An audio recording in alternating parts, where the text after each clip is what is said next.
Um, Winning the award is it's a blessing just to be in that conversation and to win the award. And Metchie, he comes to work every day. He works hard and it's paying off for him.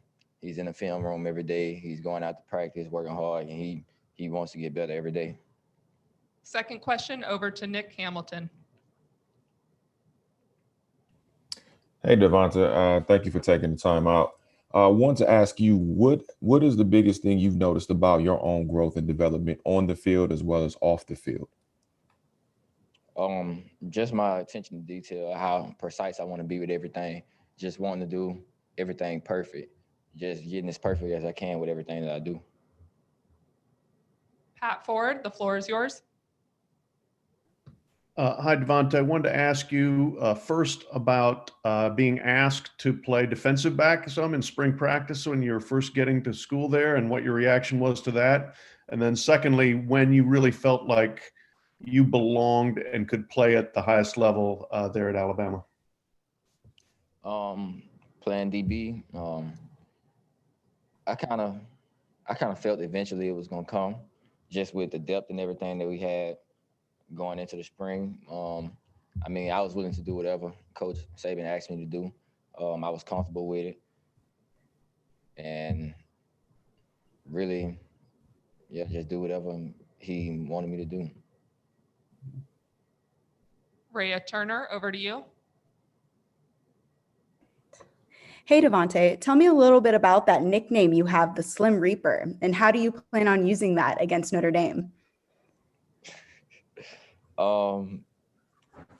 I first heard it from Coach Paul, one of the strength and conditioning coaches. He called me one game, and it just kind of stuck to me. And then next thing you know, everybody just started calling me that. And really, when it comes to the game, just going out there, just doing my job, executing the game plan.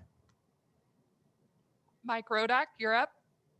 Yeah, DeVonta, when you go back to last January and think back to your decision to come back for your last year, just how much debate was there in your mind, and how much has this season and your success, the team's success, validated that decision? Just knowing that I wanted to finish things the right way, I wanted to get my degree.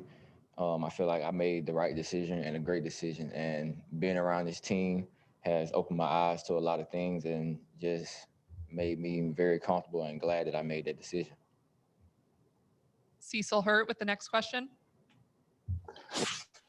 DeVonta, when Jalen was injured against Tennessee, did that affect you in any way in terms of stepping up either as a leader off the field, or did it affect your play on the field? When he went down, it just made me want to accept the role to do more. Just feeling that it's a big player that we lost, and I just wanted to do more for the team, do whatever I can for the team. Steve Moulton, go ahead. Hey, DeVonta, appreciate the time. If you could talk about also being a semifinal a finalist for the Heisman Trophy, and really also about Jalen, how much he's helped you maybe since his injury this year. He's helped me a lot just with the things that he see when he's at the game. He talks to him about things that he see. He's still on the sideline helping us with the offensive things like that. And just being here in the film room, just telling us things that he sees. So he helps me and the other players out a lot. Over to Chris Daly. Congrats on winning AP Player of the Year, and you've been lighting it up at Alabama, but you might not be here without a barbershop you went to as a kid. So what is that barbershop, and what did they do to help propel you to stardom? He kept me going with everything that's been going on. Times when I was down and I didn't want to play no more. He kept me going, always kept me on the right track, took me places to get these opportunities to play football at the highest level. Tony Sakalis, go ahead. DeVonta, you've had your two best seasons under Steve Sarkisian. Just what has he done to kind of maybe help your game out a little bit and give you the opportunity to shine like you have? He does a lot with his offense, a lot of movement, a lot of shifts, a lot of motions, putting people in different places, helping everybody be successful. Stephen Smith, you're up. First and foremost, DeVonta, hopefully you had a great Christmas holiday. But the question I had was, when this 2017 group came together, when did y'all first realize we got something really special here, the 2017 offensive unit? Well, a lot of us, we went to a lot of camps together, so we talked to each other. Some of us kind of knew where others were leaning to, and some of us were already kind of committed here. And it was just everybody just recruiting each other, just building a relationship. And I feel like that's what made us so close, is just before we even got here, the relationship that we had. Go ahead, Dennis Freeman. DeVonta, can you talk about the challenges that Notre Dame defense presents to your offense? They fly to the ball. They're very physical. They send all kinds of blitzes and things like that. They're technically sound. They don't make a lot of mistakes. John Feinran, you're up. Yeah, DeVonta, could you compare the Notre Dame defense to any defenses that you guys have played this season? Really similar to a lot of defense we played. Everybody gets to the ball. Everybody try to get the ball out. Edwin Stanton, go ahead. Hey, DeVonta, just curious, you could have gone to a lot of different schools, but what was the determining factor for you to coming to Alabama? A place where it was home, away from home. Austin Hugh, over to you. Yeah, DeVonta, when you watch Notre Dame's secondary, specifically Kyle Hamilton, what does he do on the field that is tricky, and what makes him so successful back there as a safety? They throw in a lot of different looks. They play a lot of their coverages different ways, so it's a lot of the same coverages. Just they look different with people in different places. They do a good job of disguising everything. Aaron Suttles, go ahead. Yeah, back to that 2017 recruiting class. When it all came together, when you guys were going through spring practice and even workouts together, when did you realize how good it was? I mean, from offensive tackles to the rideouts to Dylan Moses, just a lot of talent in that class. Just with how close everybody was and everybody's dedication to this team. Just everybody wanting to come in, put in the work, everybody getting together, putting in extra work. George Bashura, you're up. I think you tapped me, AP Stidham. All right, go ahead, AP. Oh, okay. Hey, DeVonta. DeVonta, I haven't heard you say this before. I don't know. Are there a few receivers that you've had in your game now after college players, maybe somebody in your neck of the woods or pro players, or anybody you kind of look and emulated your game after or watch and take parts of it? Keenan Allen and DeVonta Adams. And now we'll go over to George.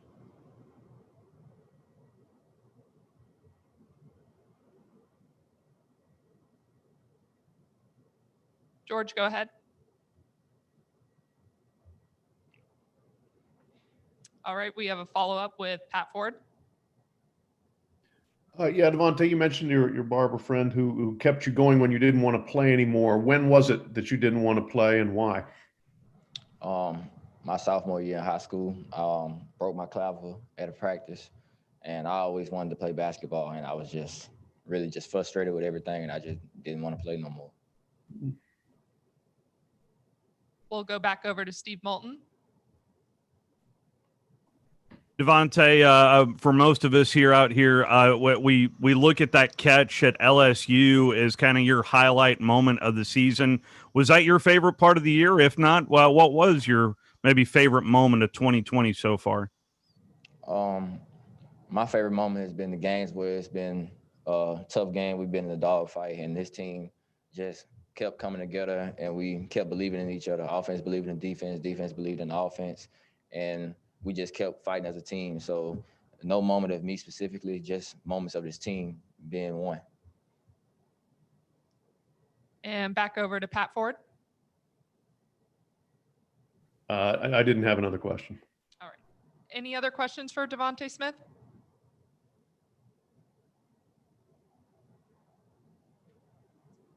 Nick Hamilton, you're up. Hey, DeVonta, just a quick follow-up. What is it about Keenan Allen's game that you like so much that you admire about it and try to patent your game after? Just the details, everything from his releases to his routes, just the small details and everything that he do. Thank you. Joseph Goodman, go ahead.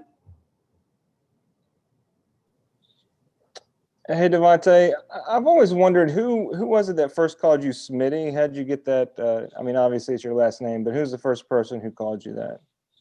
Coach Napier, when I was getting recruited, he always called me Smitty. Okay, thanks. That looks like all the questions we have for DeVonta Smith. Thank you, DeVonta.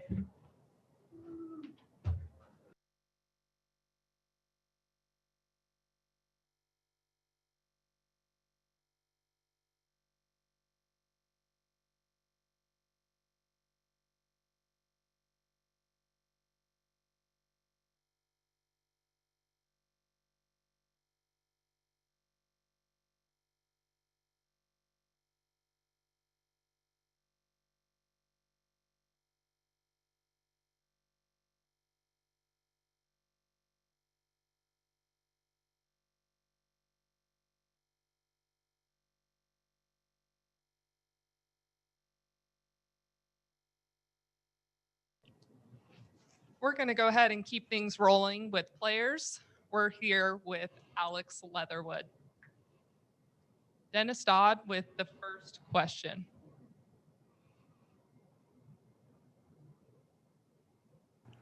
No, go ahead. Moving on. I'm fine. Thank you.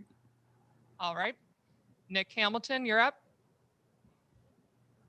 Hey, good afternoon, Alex. Just wanted to get your thoughts on what it means to play in a game like the Rose Bowl, especially with the college football playoff, and what are some difficulties that you see from Notre Dame that can present some issues for you all? First and foremost, it means a lot to play in a game like this, just because of how historic it is and the history behind like the meaning of the game and stuff like that. And I'm appreciative to get the chance to play in it. But as far as Notre Dame, the issues we'll face, they got a very aggressive defensive coordinator, and his players are also that they play great as a unit. You know what I mean? Like the front seven and the DBs, and they play super technique sound and well in what they do, and they don't make a lot of mistakes. So it's going to be a fun game. Tony Sakalis with the second question. Yeah, Alex, you guys lost your best run blocker in Landon Dickerson. We've seen what Chris Owens can contribute as a pass blocker, but how confident are you that he'll be able to provide a push in the running game against a really stout front seven of Notre Dame? Super confident in Chris and anybody else who we may need to play. I mean, we all do. I mean, we're just all prepared for whatever may come our way. So I feel like we're good. Charlie Potter, go ahead. Yeah, Alex, just kind of piggybacking off of that, how big of a loss was it both on the field and off the field for Landon to go down with an injury like that? I mean, of course it was a big loss because he's a great leader, you know what I mean, emotional leader and stuff like that. And he's great in the run game, he's great in the pass game. But I feel like we'll be fine because Chris is not a rookie. I mean, he's played before, and we trust in him to get the job done. Stephen Smith, go ahead. Alex, first and foremost, hope you had a great Christmas season, Christmas holiday. But my question to you was, when you look at Kyle, what has Kyle Flood meant to this team, especially as the offensive line coach? People talk about him as a recruiter, but what has he done as an O-line coach that has really helped you and the whole group?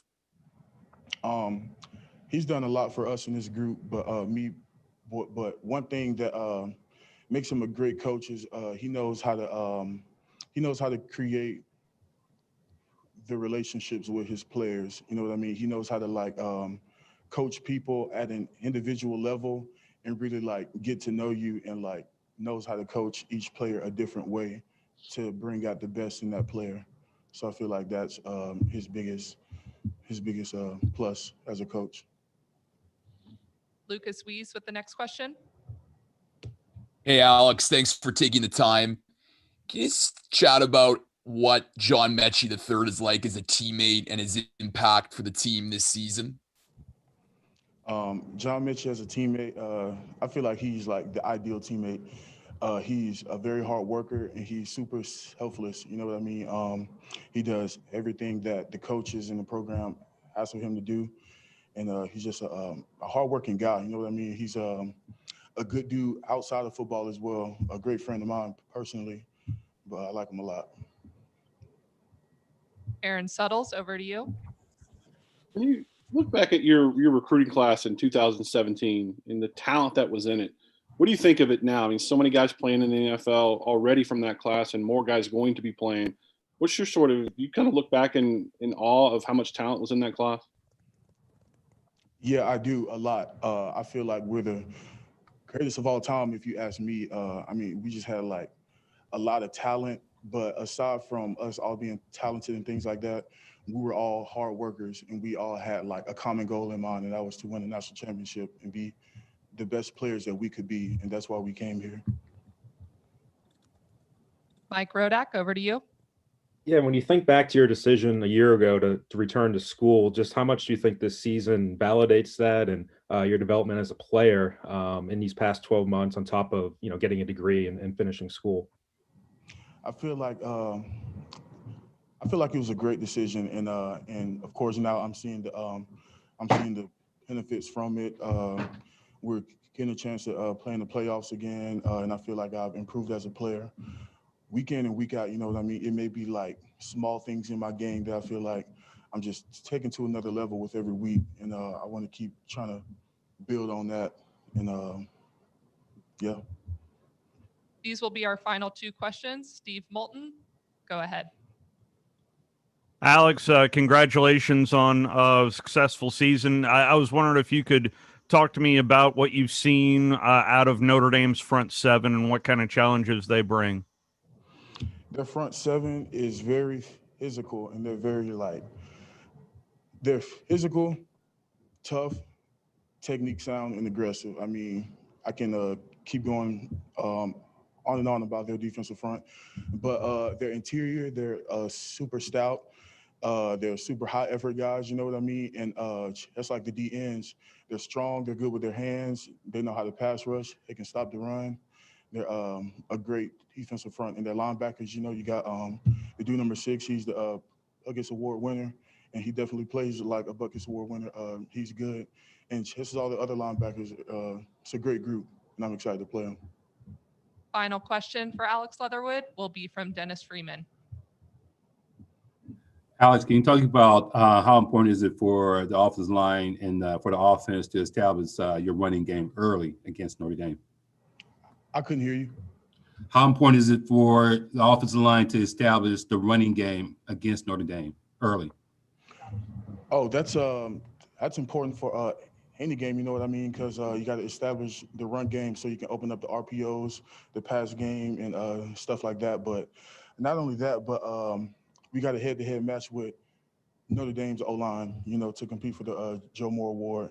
And I'm excited to compete and showcase what we can do, even with a backup center, you know what I mean? Because I feel like everybody in our offensive line room is just committed to being the best that we could be, you know what I mean? So I'm excited to see that matchup. Thank you, Alex. Thank you. Alabama offensive coordinator Steve Sarkisian will be joining us next.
Okay, guys, thanks for your patience here. We've got Coach Sarkisian. We'll go ahead and let him open with a quick comment, and then we'll get to your question. Well, I just first of all like to wish everybody a Merry Christmas, Happy Holidays, and Happy New Year's to everybody. Obviously, it's an exciting time. I think our football team has worked extremely hard to get to this point. It's always cool to be in playing the traditional powers, of a Alabama Notre Dame type game in the Rose Bowl. So all in all, we're excited for the opportunity. Proud of the accomplishments that our team has had up until this point. Now we've got a great challenge ahead of us. Okay, with that, we'll get started. We'll go with Dennis Dodd. Go ahead. Hey, Sark, congratulations on the Broyles. Your colleague Lane Kiffin was famous for holding his hands up when he saw a play open up on the sidelines. I know you don't do that, but the way things have gone, do you ever feel that on the sidelines when you see things opening up the way things have gone this year? Like, this is going to work. Well, I mean, I think, when you put in the time and the effort and the work, and then you start to see things develop in the way they do, you feel the excitement for the players. And I probably hold back my emotions some more than others. But generally, when you see something play out the way you had practiced it and the way you hoped, you're excited for the work of the coaches and everybody putting it in, and then ultimately the players' execution. So all in all, that's the preparation side of it, right? We put in our work, and then the results are the results, but that comes from the hard work leading in. And I think everybody expresses themselves a different way when good plays happen. And then, we look forward to the results. Go to Mike Rodak. This is the first time I think we've talked to you since the Iron Bowl. So just looking back at that game for a second, just how much of an appreciation did you have just for your own personal journey, these past couple years, just being in that seat again and having that role as a head coach for a game? Well, obviously, it was a unique scenario, and it was one that I just wanted to do the best job I could do for the university, for our football program, for Coach Saban. And ultimately, it was about the players. The guys played their tails off in that game. They played really well in all three phases, and I just kind of did my part the best I could. And again, I didn't want to lose sight of what my initial role always is, and that's to have our offense ready to play and to call plays. So the end result is it was an awesome opportunity. It was great to kind of be back in that role for a few hours, but the reality of it is, it was about the players and their performance, and I was proud of the way they played in the game. Next, we will go with Brett Hudson. Go ahead, Brett. Yeah, Sark, how was Smitty used differently after Waddle went down to kind of compensate for his absence and then create the opportunity for him to have the statistical output that he's had in the second half of the regular season? Well, I think what Smitty brings to the table is he's a very smart football player. I mean, this guy's got a very high football IQ. He's a guy that understands the game big picture, not just, in one position or another. He recognizes coverages really well. And so it's allowed us to move him all over the field, whether it's in the slot, isolation type plays, in bunches. And the reality of it is he knows why we're calling what we're calling and what we're calling those things for. And the result is, he's got a quarterback who prepares really well, who knows why we're calling those plays as well and takes advantage of the opportunities when they're there. And then ultimately it comes down to the players making plays. And I think Smitty has demonstrated that all year long, and it's been probably magnified since Jalen went out, that his unique playmaking ability shows up. And he's had a tremendous season. I'm so proud of him because I know it was a tough decision for him at the end of last season to come back. But clearly him coming back has been worth his while, and I'm sure it's been very gratifying for him. Clearly, we've benefited from that as well from a football standpoint for our team. So all in all, I think it's been a win-win, but really proud of Smitty, his leadership that he's displayed, the work ethic he displayed, and then ultimately the playmaking ability. Go to Aaron Suttles next. Steve, against Florida, you ran a play where you had Najee out wide, and he sort of runs this hitch into like this slant post. Obviously, you can't run that type of play without having trust in your offensive line. Does that offensive line, does it allow you the liberty to play, maybe call plays that you otherwise wouldn't be able to call with a lesser line?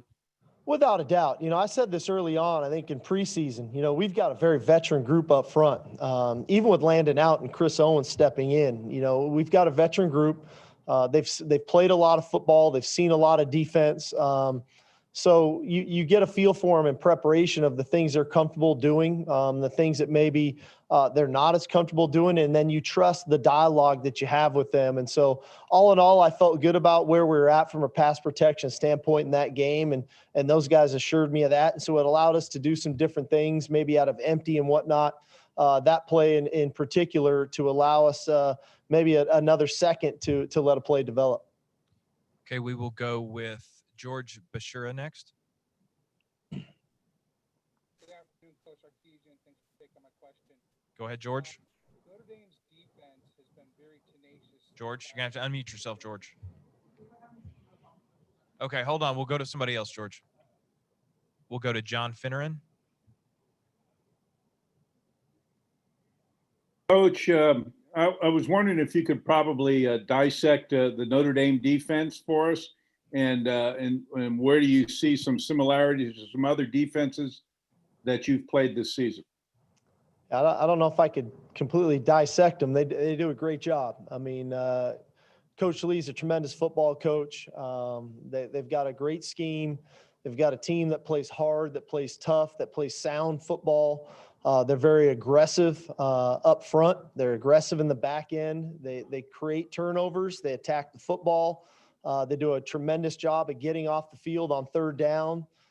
They do a really good job of stopping the run on first down to put you into, the tougher second longs and then the third and long type scenarios. So at the end of the day, these guys are a very good team. Obviously, they've got some highlight type players in number 6 and number 14 who make plays in the perimeter, make plays, pressure in the quarterback. But I think they play really complementary football with their defense, with their offense.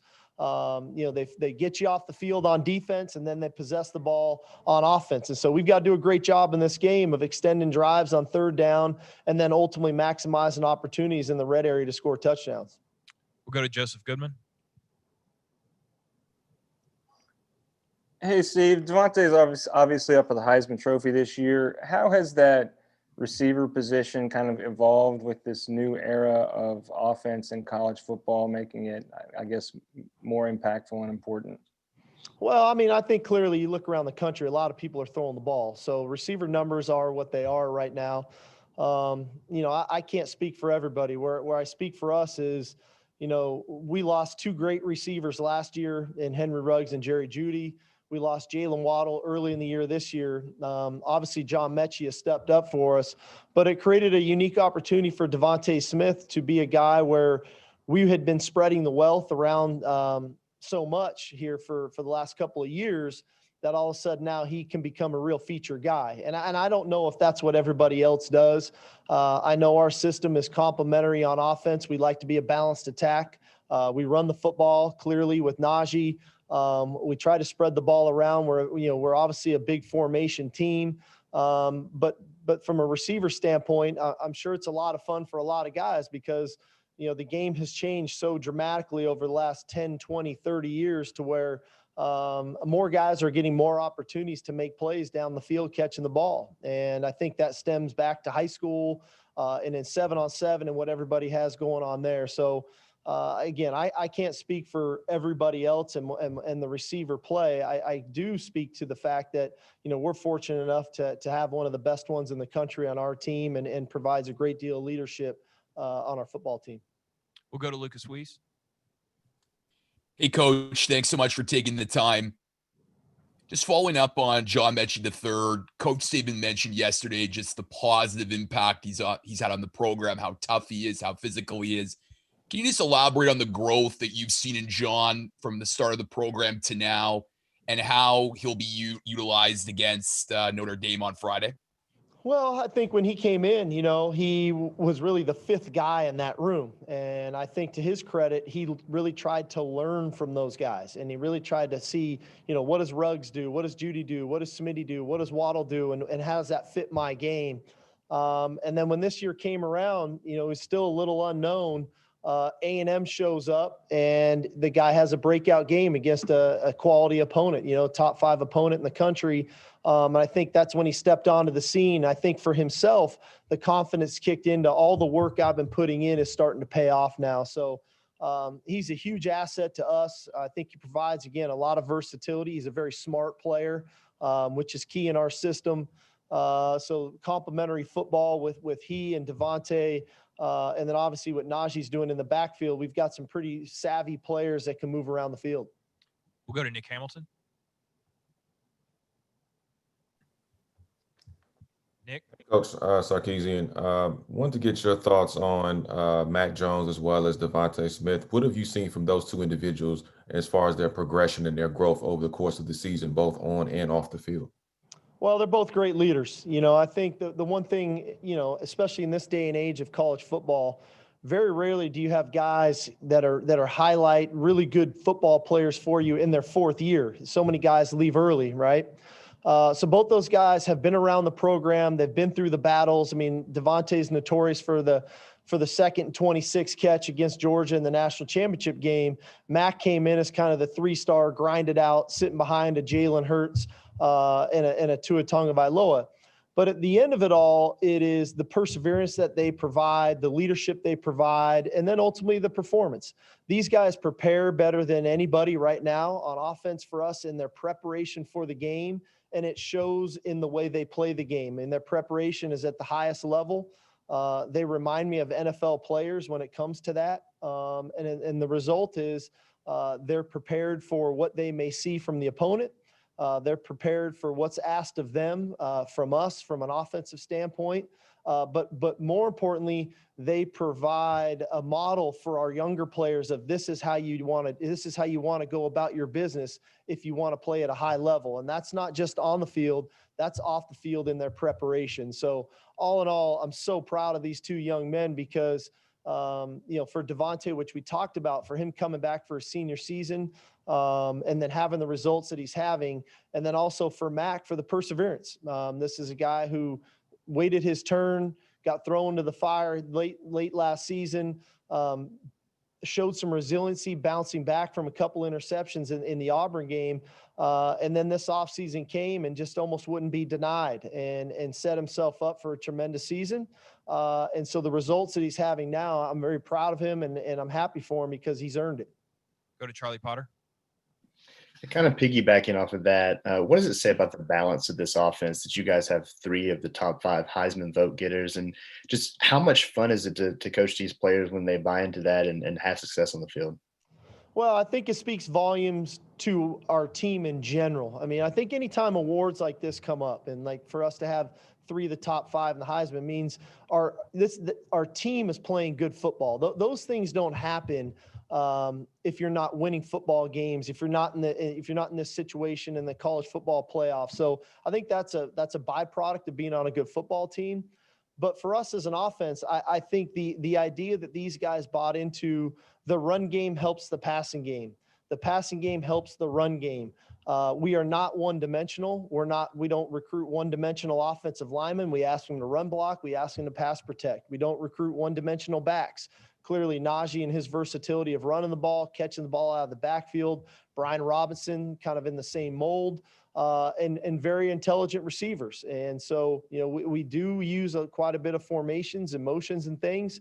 And that can be taxing on you if you don't know what you're doing. So all in all, the buy-in for the players on offense has been something I'm proud of because it's not always easy. It's easy to say, man, we just want to run the ball, or why aren't we throwing it more?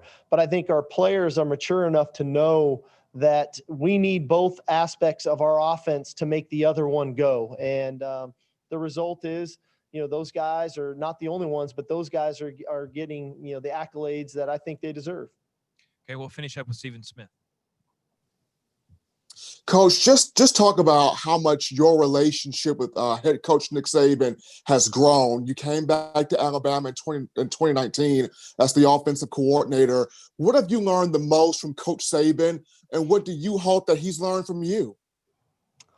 I don't know what he's learned from me, but I would say, at the end of the day, I've just tried to be a sponge here, man. I mean, I had a choice here 2 years ago with some other opportunities and had the opportunity to come back here to Alabama. I jumped on the opportunity, not just to coach the players and be part of the team, but to be around him. Coach Saban is the best to ever do it. And then a year ago, I had a couple opportunities to become a head coach, and I decided to come back because I felt like my work here wasn't done. I felt like I owed it to him. I made a commitment to him to be part of this program. I just try to do the best I can do. I try to be the best version of Steve Sarkisian every day that I show up, and be a sponge into all of the aspects of the program that he has his fingerprint on, which is literally everything. And I think probably the biggest thing I've learned from him is his ability to balance all aspects of the program, whether it's on the field, off the field, recruiting, all that goes into being a head coach at a place like Alabama. Those are all the things that I've tried to take in from him, because his balance of all of that, I think, is what is pretty incredible. All right. Thanks, Coach. All righty, guys. Thank you.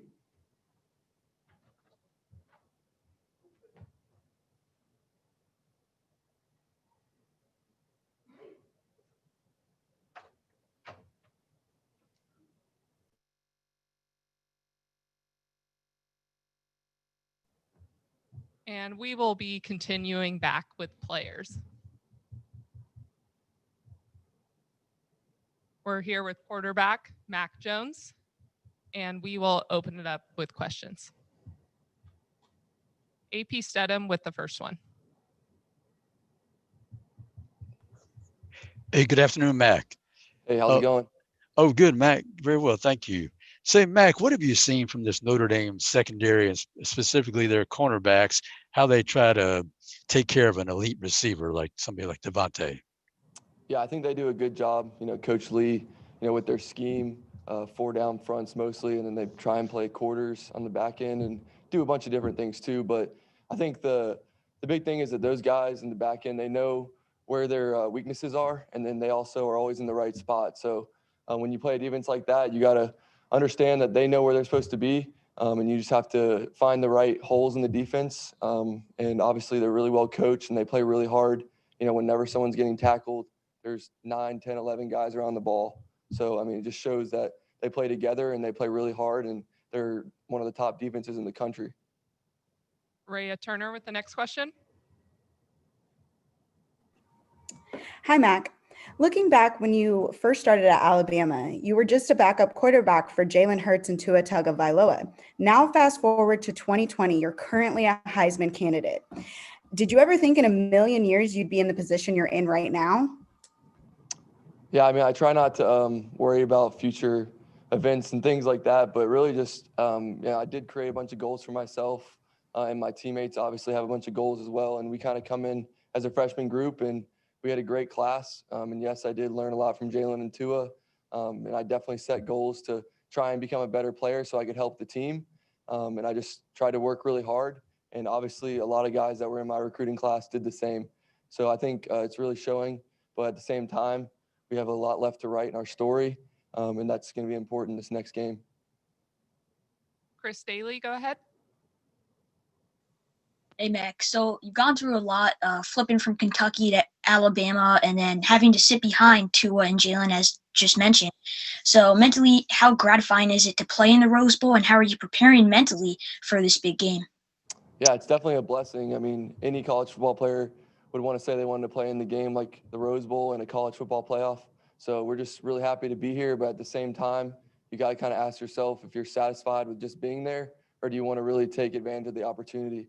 And I think all of our teammates and our coaches have decided that we just want to take advantage of where we're at, and we're finally where we want to be.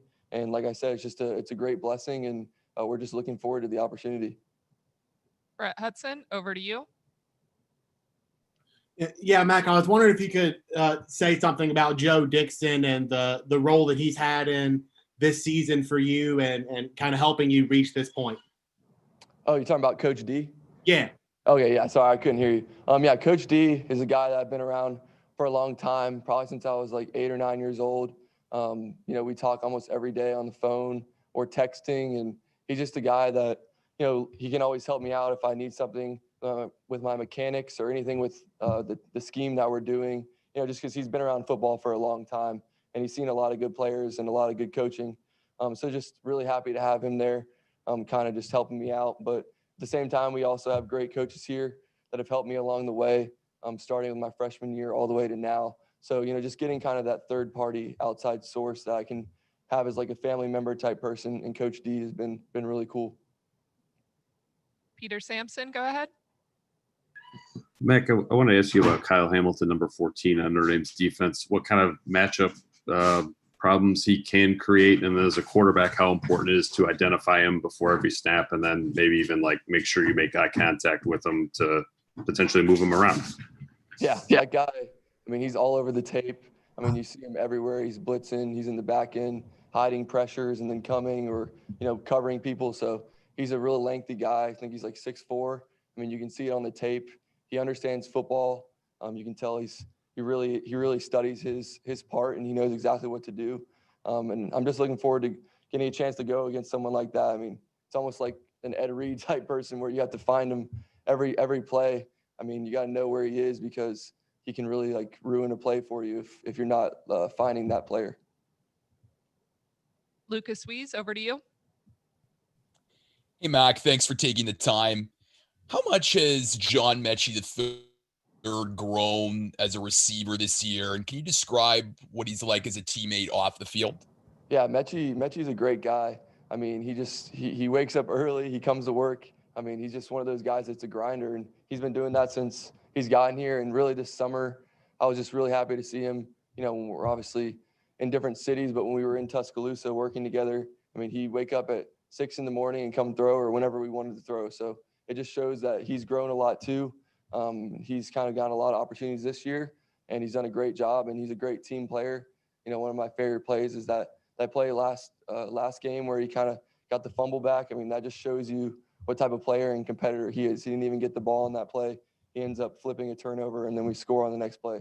So it's things like that. Sometimes people don't notice, and that happens all the time with a lot of players in our team. But I'm really just happy to have John, there helping us out and making plays. Mike Rodak, you're up.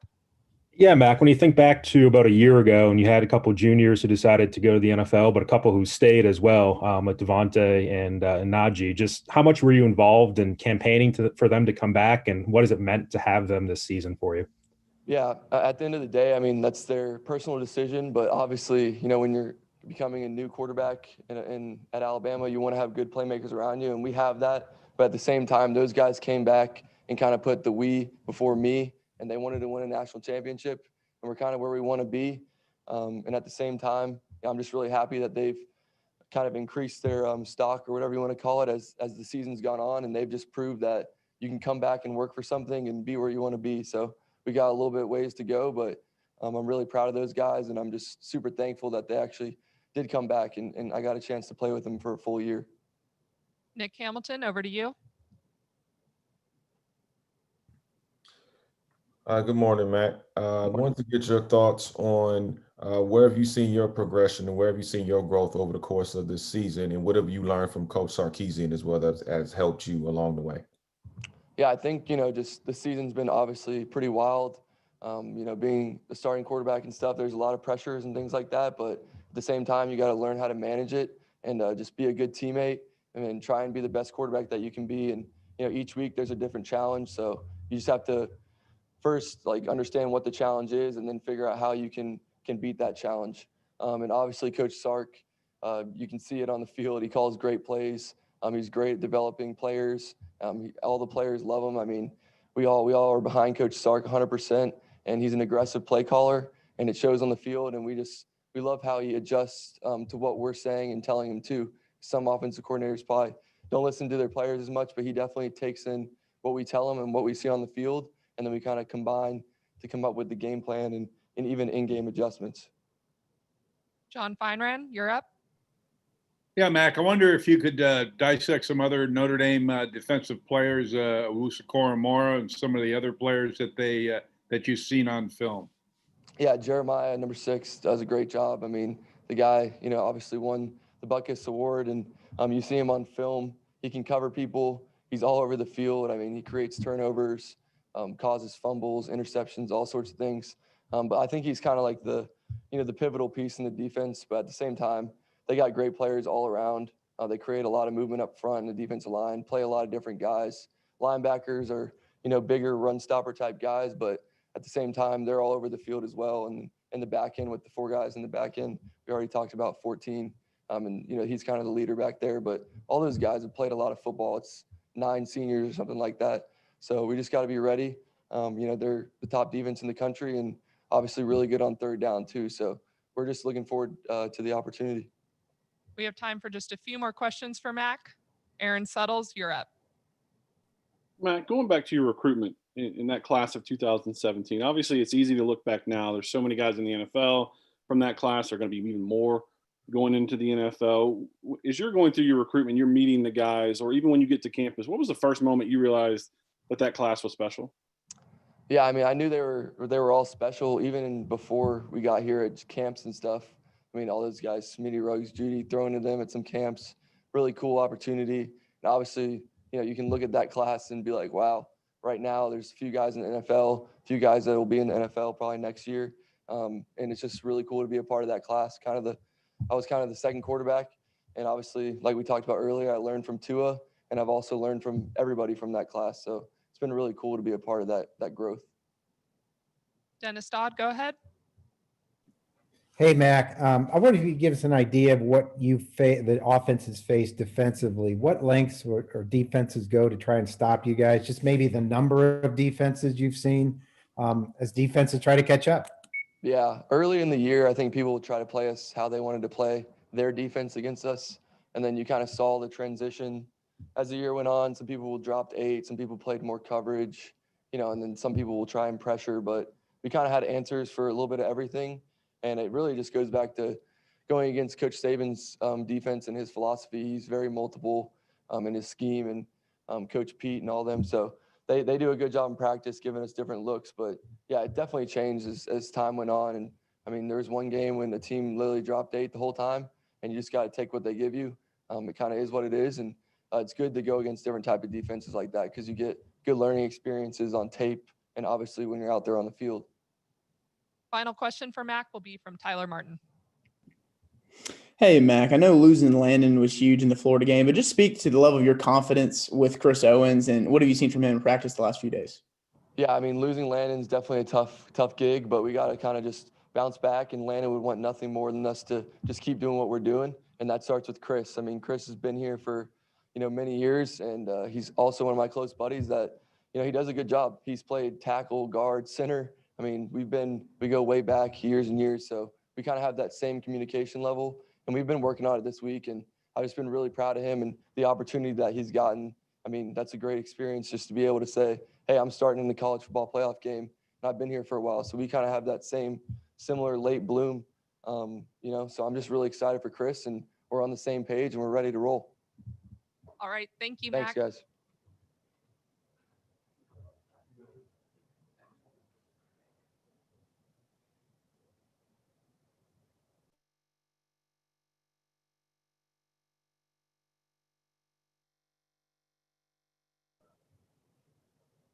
We will be bringing up Miller Forristall next.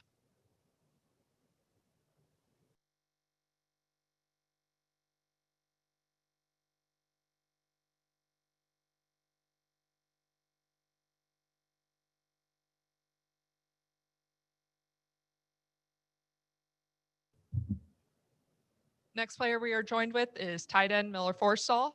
Chris Daly will open it up with questions. Hey, Miller. So you come from a martial arts family. So how does that martial arts kind of translate onto the gridiron? I think it was something growing up where not only my dad, but growing up with a lot of discipline. And it helped me kind of grow up as a man, a place where I got my butt kicked all the time, learned how to be tough, learned how to be disciplined and hard work. I think those are the 3 things that taught me the most. Stephen Smith, go ahead. Miller, of course, everybody's kind of talked about this, but what has you really confident in Chris Owens, knowing that he's been here a while, he's played a lot of football here, but what has you confident in Chris Owens getting this thing done at center? I think like what you just said. He's old like I am. He's played a lot of football, and just the way he's attacked this past week and a half, put his head down, gone to work. I think he's ready. I trust him. We trust him. The coaches trust him, and he's got to get the job done. Charlie Potter, go ahead. Hey, Miller. I just want to ask you about Jalil and his progress this season. Just what have you seen from him, and what do you think about a tight end back there returning kickoffs? Yeah, I mean, it's pretty cool. There's not many tight ends that return kickoffs, and anytime one tight end gets love, we all get love. We all eat. So he's returning kicks, basically like me returning kicks. That's how I feel about it, at least.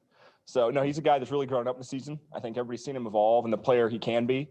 You get flashes of what he can be, and if he's consistent and puts his head down, he's going to be a really good player. He's a special talent for sure. Tyler Martin with the next question. Hey, Miller, I'm just curious, what has this season been like you for? I know you dealt with some injuries as well, but what has this season in 2020 meant to you? I think whenever this season ends, it's going to be a lot of emotions for a lot of guys. We've been going since March, really, and it's been up and down and up and down, and trials and adversity, and that's going to make this season, I think, my favorite, not only because it's my last season, but the adversity that this team has had to face has made us tighter and closer and more of a team than any team I've ever been on. And that's something I'm really going to appreciate when this is all said and done. Over to Tony Sakalas. Yeah, Miller, you just said it was your last season. Have you given any thought to the NCAA rule that would allow you to play another season? Is that something that's kind of came up to you? No, I've definitely thought about it. But honestly, right now we got Notre Dame in a couple of days, and that's kind of where I'm focused at.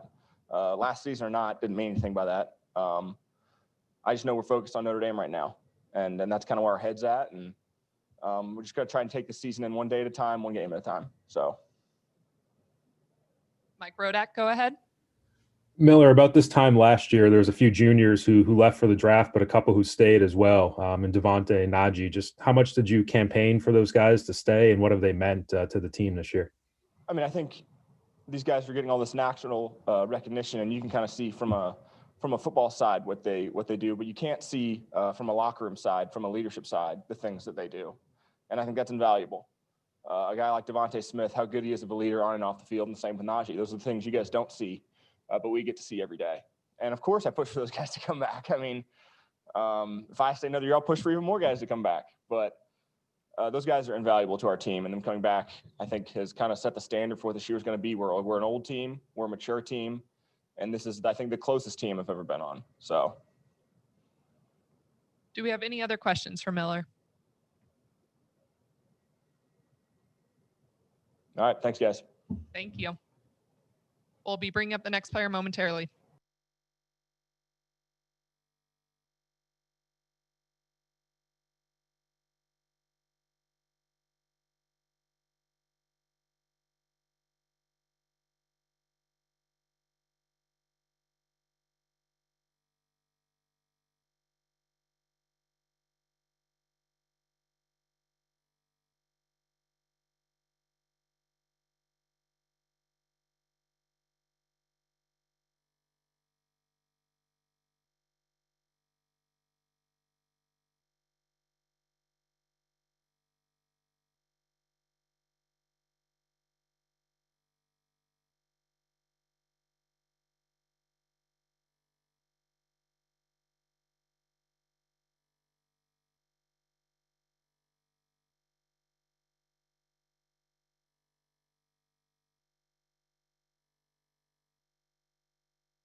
Wide receiver John Metchie III will be the next player.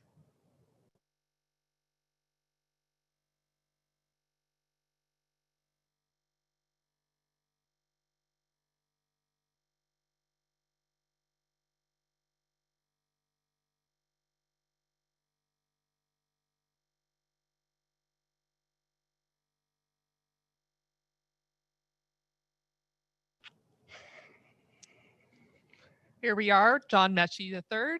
AP Stedham will start us off. Hey, good afternoon, John.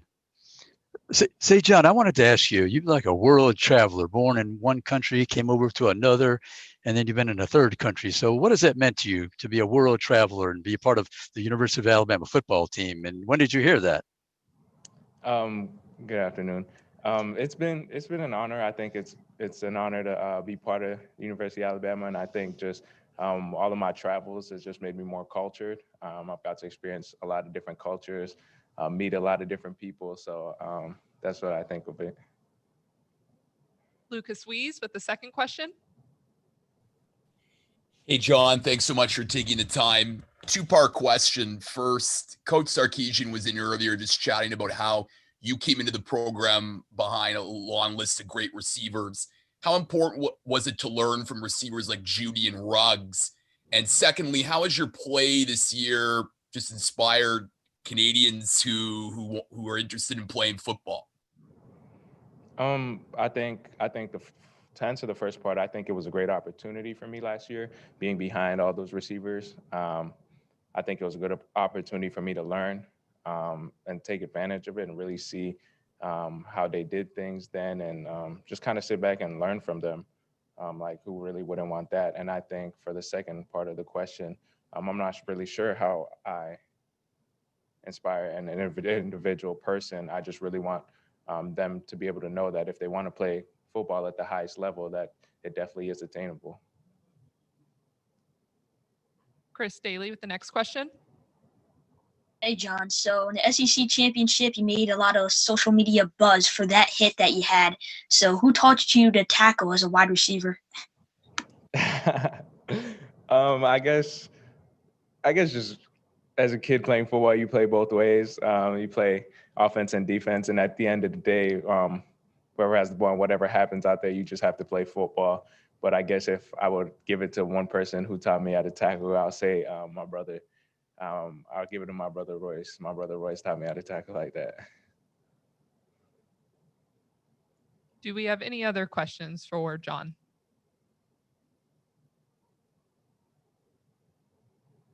Back over to AP Stedham. Hey, John, do you happen to know any players that are on the Notre Dame football team, and what have you seen from their secondary that gives you pause? No, I don't personally know anybody on the Notre Dame football team, and they have a really good secondary. Their DBs are really good. Their safety is good, and they have a solid defense overall as far as their linebacking core and D linemen. So I think that's something we're excited and looking forward to do, something that we definitely have to prepare for. Yeah. Joseph Goodman, go ahead. Hey, John, random question, I guess, but did you ever at all play hockey? And, if so, how was it? And, why'd you choose football? Nah, I've never played hockey. I don't think I've ever watched an actual hockey game except for maybe my little cousins. I think I watched one of his hockey games, but no, I have no knowledge of hockey, but I played football because my brothers played it when I was little, and I kind of just watched them play football, and it's just the sport that I fell in love with. Edwin Stanton, go ahead. Hey, John.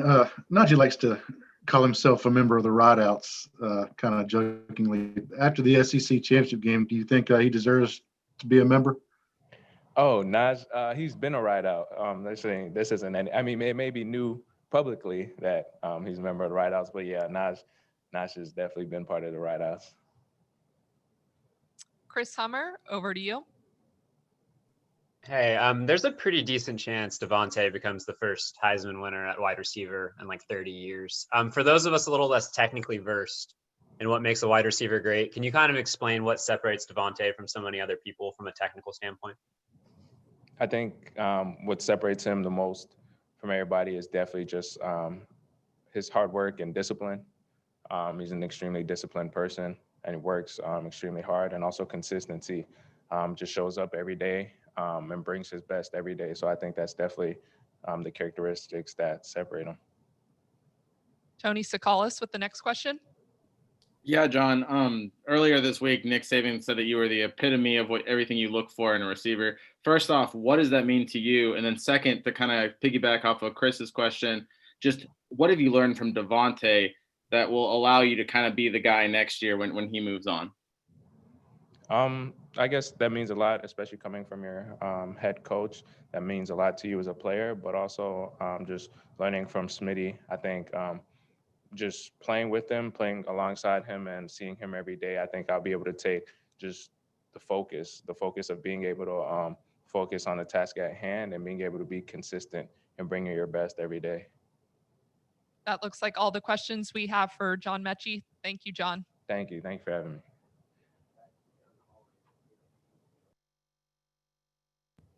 We'll be bringing up the final player, Najee Harris, momentarily.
We're joined with our final player of the afternoon, Najee Harris. And first question will go to Nick Hamilton.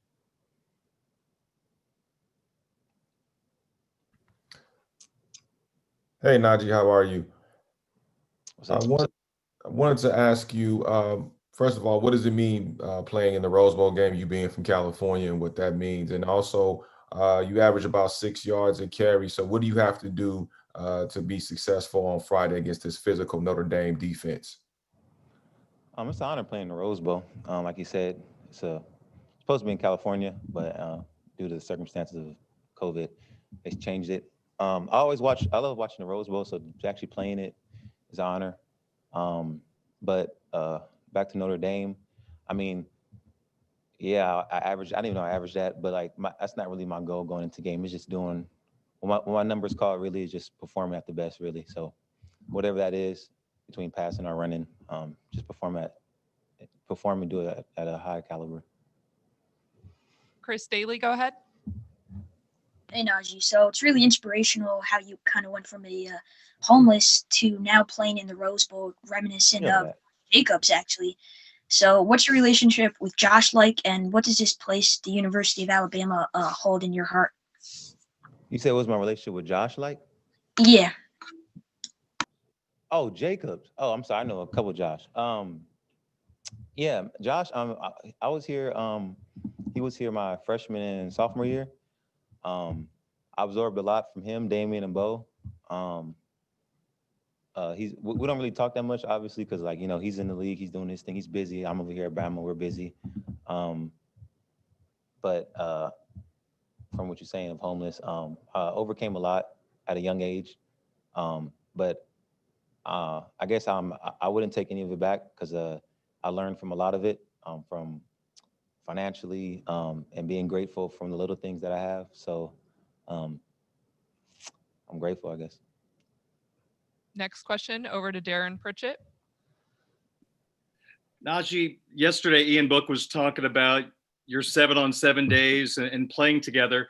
I'm wondering what you remember about Ian's skill set and your overall impressions of the quarterback he's become at the collegiate level. Yeah, Ian's my guy. He's been doing an amazing job in college, from freshman year all the way till now. Back in 7-on-7, we played for TMP in Sacramento. The way he dissects defenses, really, and how he throws the balls in tight pockets and stuff like that, he does a good job at it. Even now, today, he does an amazing job of getting the ball to his playmakers and really being a leader, a vocal point of his offense. And just back in 7-on-7 when we played, it was fun to play with him, and it was really just an honor. Tony Sakalis, you're up. Yeah, hey, Najee. By the way, John Metchie invited you to be part of the ride-outs earlier today, so you're but after your performance against Florida, were you a little bit disappointed to not be a finalist for the Heisman? Did you pay that any attention? Back to the first question, the ride-outs. First day after practice, after the game, they finally accepted me. They said, "You a ride-out, Najee." So, hey, tip my hat to that. You know what I'm saying? They done let me in their room to be a ride-out. But the Heisman thing, I'm not tripping at all, man. The two guys we got in there right now is good enough. I play my part when my name is called.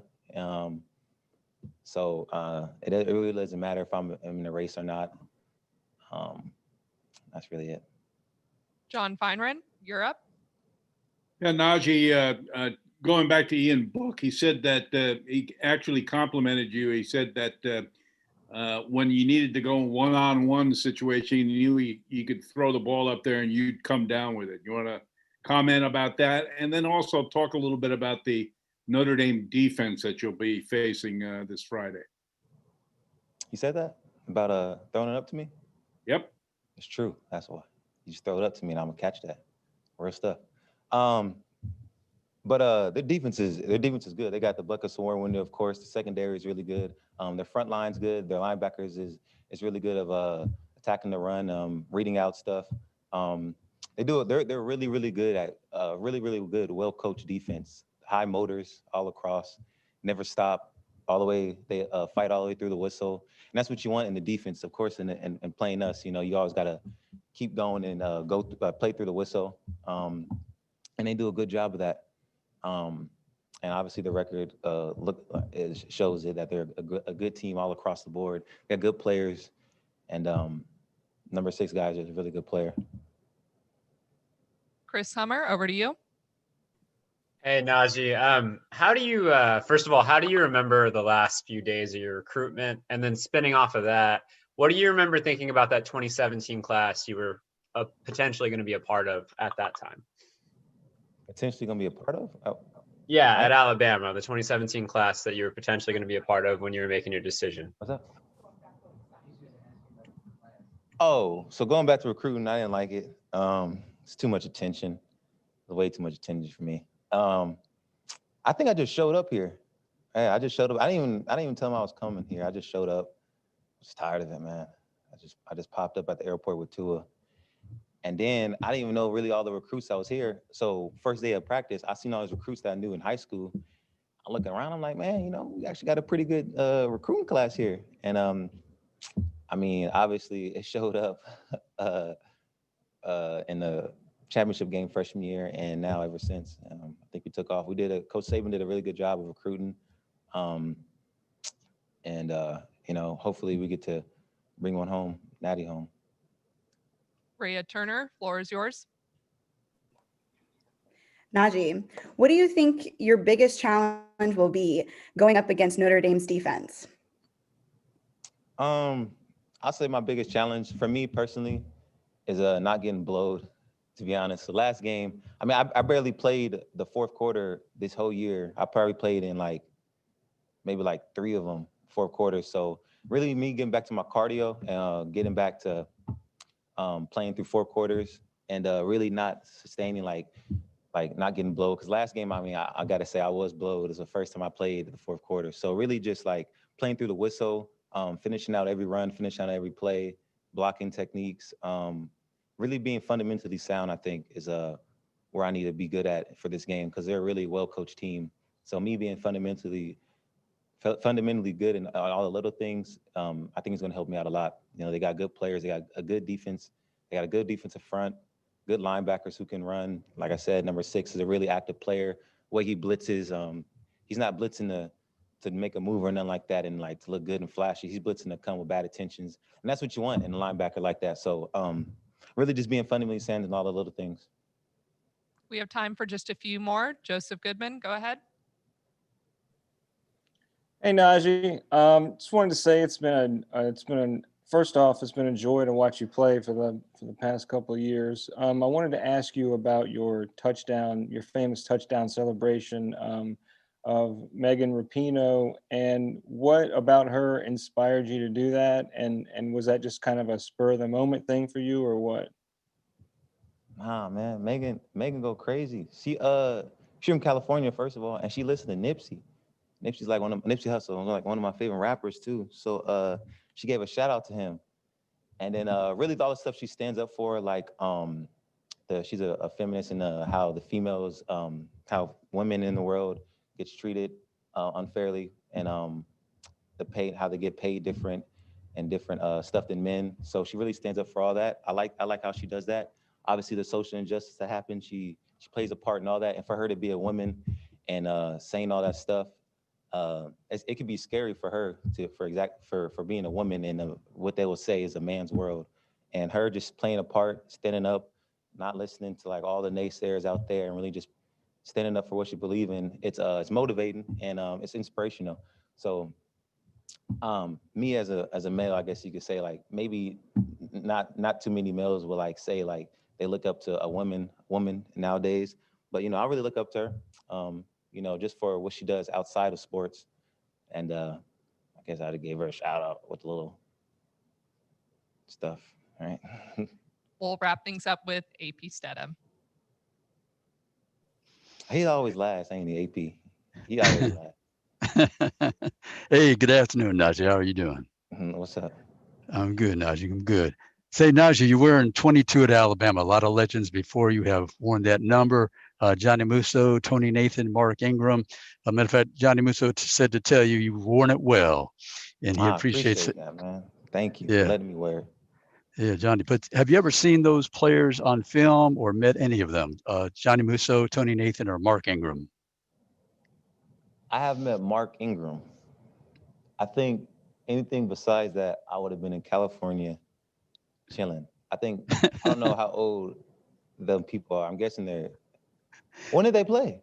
Yeah, Johnny Musso was a two-time All-American, 70 and 71, and then Tony Nathan. I wasn't even born. Come on now. Right, Like, weren't even born. Yeah, I thought. haven't seen him here since I've been here, but I mean, shout out to him. You feel me? Like, what's up with it? Hopefully I get to see you. I have not seen him. I only see Mark. I hear you.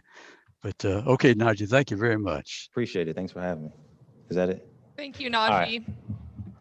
Thank you, everyone. Thank you, everyone, for tuning in today. That will include our media availability with Alabama. We'll be back on 12/31 with head coach Nick Saban from Alabama, followed by Brian Kelly of Notre Dame at 9 o'clock on Friday, December 31st. Again, all video recordings and transcripts will be available on College Press Box and via the CFP media portal. Thanks a lot.